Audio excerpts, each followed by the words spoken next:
যে তারেক রহমান, আমি মুফতি ইজাম চৌধুরী থেকে, যিনি নিজাম জমাতের কেন্দ্রীয় সভাপতি, ইসলামনগরের চেয়ারম্যান, সাইদুল জোটের প্রতিষ্ঠাতা রূপকার, 20 লক্ষ টাকা চাঁদা দিতে পারে, সে তারেক রহমানের হাতে কোনোদিনও দেশ নিরাপদ নয়। আল্লাহর ওয়াস্তে এই ধরনের চাঁদাবাজদের হাতে দেশ সুপর্দ করে দেশটাকে ধ্বংসের পথে ঠেলে দিয়েন না। আসসালামু আলাইকুম ওয়া তাআলা ওয়া বারাকাতুহু। সমগ্র জাতির পক্ষ থেকে মাননীয় প্রধান উপদেষ্টা মান্যবর ডক্টর ইউনূস সম্পর্কে অত্যন্ত জরুরি কিছু কথা আমি পেশ করছি দেশ এবং জাতিকে রক্ষার স্বার্থে। আমি মুফতি মোহাম্মদ ইজাম চৌধুরী, দীর্ঘকাল আমি ইসলাম ঐক্যজোটের চেয়ারম্যান ছিলাম। আমি সাইদুল জোটের রূপকার প্রতিষ্ঠাতা, পাকিস্তান প্রতিষ্ঠাতা দল নিজাম ইসলাম পার্টির আমি কেন্দ্রীয় সভাপতি ছিলাম 30 বছর। আমার বাসভবন থেকে সাইদুল জোট গঠিত হয়েছিল। আজকে দেশকে ভারতের আগ্রাসন থেকে রক্ষার জন্য কিছু মহাসত্য তিক্ত কথা বলতেই হচ্ছে। আল্লাহর ওয়াস্তে মেহেরবানি করে আপনি ঠান্ডা মস্তিষ্কে কথাগুলি শুনবেন, অনুধাবন করবেন।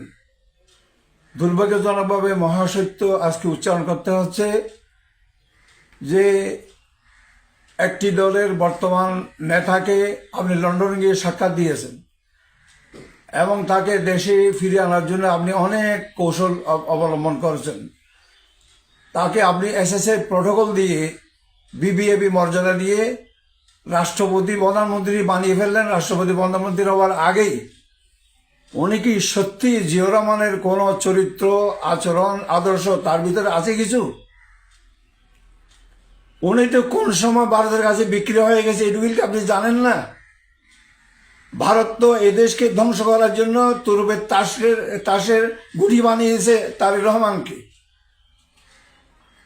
আজকে প্রিয় তারেক রহমান, মহাসত্য উচ্চারণ করতে আমরা বাধ্য হচ্ছি। আপনি দোতলায় হাওয়া ভবনের টাকা পয়সা লেনদেন করতেন। জাফর ইসলাম চৌধুরী আপনার সম্মানিতা আম্মাজানকে চিনতেন না। টাকার বস্তা দিয়ে যখন নিচে নামিয়ে তাকে ডেকে আপনার আমার সাথে পরিচয় করে দিয়েছি। তার কাছ থেকে বাসখালী আসনের মনোনয়নের জন্য 50 লাখ টাকা নিয়ে আপনি আমাকে নাজেহাল করলেন। 1,500 পুলিশ দিয়ে আমাকে বাড়িতে অবরোধ করার ব্যবস্থা করলেন, অথচ আমি সেই সাইদুল জোটের প্রতিষ্ঠাতার উপকার।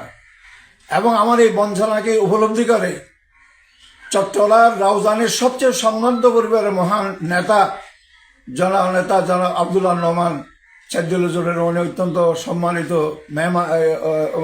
মন্ত্রী, কেন্দ্রীয় মন্ত্রী, মৎস্য মন্ত্রণালয়ের, উনি আমার বঞ্চনা দেখে উনি আমাকে 2টা শিপের লাইসেন্স দিলেন।